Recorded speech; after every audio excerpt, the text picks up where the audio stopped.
নদী ভাঙনে বসতভিটা হারানোর শঙ্কায় দীর্ঘদিনের সঞ্চয়ের অর্থ দিয়ে অন্যত্র জমি কিনে বসবাস শুরু করেছিলেন এক জেলে পরিবার। কিন্তু প্রায় ২১ বছর ধরে বসবাস করা সেই জমি এখন দখল চেষ্টার অভিযোগে অনিশ্চয়তায়।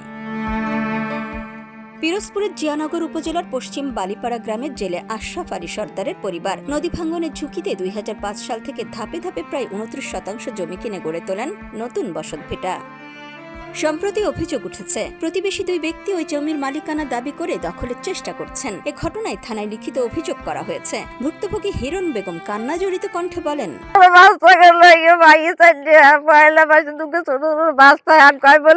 বিদেশ গেছে যাই কেমন তারা দেখাই দিব, এই জায়গায় কামবে দেখাই দিব, জমি খাই কেমন তারা হাও ছাড়িয়ে দিব, এইসব তো কইতেছে। ভুক্তভোগীর ভাই বলেন, এই বেড়াগুলো সিদ্দিক বয়াতি ও মোহাম্মদ মোতালেব শেখ সহ বেশ কিছু লোক মিলে ভেঙে নিয়ে যায় এবং অন্য জায়গার একটি দোকানঘর এনে এখানে বসান। এরা রাতের অন্ধকারে আসিয়া লোকজন লইয়া, আমি লোকজন সবই চিনি, এই লোকজন লইয়া আইয়া বেড়াগড়া সরাইয়া ঘরটা এই দোকানটা হালে ওই জায়গা হালে নিয়ে এইটা আনি এই জায়গায় চার দোকান। এটা নদীর পারে ঘর নাই, বাড়ি নেই। এই জমিটা অনেক টাকা দিয়ে ক্রয় করিয়া এই জমিটা বালি হলেছি প্রায় ৩ লক্ষ টাকা বালি ফেলাইয়া আমরা এই জায়গায় ঘর দরজা করবো, আমাকে এখন ভেসতে দিতে আসে না। এ ব্যাপারে প্রশাসনকে দ্রুত পদক্ষেপ নেওয়ার আহ্বান জানিয়েছেন স্থানীয় বাসিন্দারা। আমার দৃষ্টিতে অবৈধ, জায়গাটা বিধার সঠিক।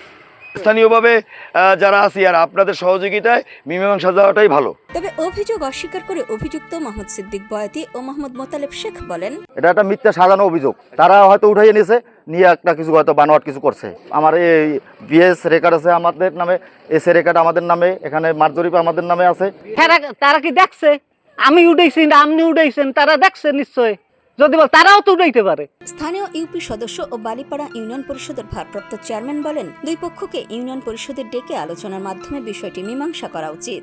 সঠিক যে কাগজ থাকবে, যে যেটুকু পরিমাণ পাবে আমরা অবশ্যই তোমার ডাকবো ইউনিয়ন পরিষদ রেখে সুষ্ঠু ফসল দেওয়ার চেষ্টা করবো। এ নিয়ে ভুক্তভোগী হিরণ বেগমের ভাই ও পশ্চিম বালিপাড়া গ্রামের বাসিন্দা বাদী হয়ে ইন্দুরকানী থানায় অভিযুক্ত ২ জন সহ ১৫ জনের বিরুদ্ধে একটি লিখিত অভিযোগ দিয়েছেন। হঠাৎ করে রাত্রে, গভীর রাত্রে একটা ওই ভাঙ্গা ঘর এইটা এই জায়গায় রাখছে। আমরা থানায় ইনফর্ম করেছি এবং ওসি সাহেবকে জানিয়েছি এবং যারা এই মামলার আয়ু তারাও জানছে। বিষয়টি তদন্ত করে আইনগত ব্যবস্থা নেওয়া হবে বলে জানান ইন্দুরকানী থানার ভারপ্রাপ্ত এই কর্মকর্তা। আমাদের কাছে যে অভিযোগটা আসছে সেটা ফৌজদারি প্রকৃতির। আমরা ইতিমধ্যে একজন অফিসারকে এনগেজ করেছি বিষয়টা খতিয়ে দেখার জন্য। ঘটনার সত্যতা পেলে অবশ্যই আমরা বিধি মোতাবেক নিয়মিত মামলা রুজু করে আসামি অ্যারেস্ট করে বিজ্ঞ আদালতে রিপোর্ট পেশ করব। দীর্ঘদিনের সঞ্চয়ের অর্থ দিয়ে কেনা বসতভিটার নিরাপত্তা নিশ্চিতকরণ এবং এই বিরোধের দ্রুত নিরপেক্ষ সমাধানে প্রশাসনের কার্যকর পদক্ষেপ কামনা করেন স্থানীয় সচেতন মহল। নিউজ ডেস্ক, সোনালী নিউজ।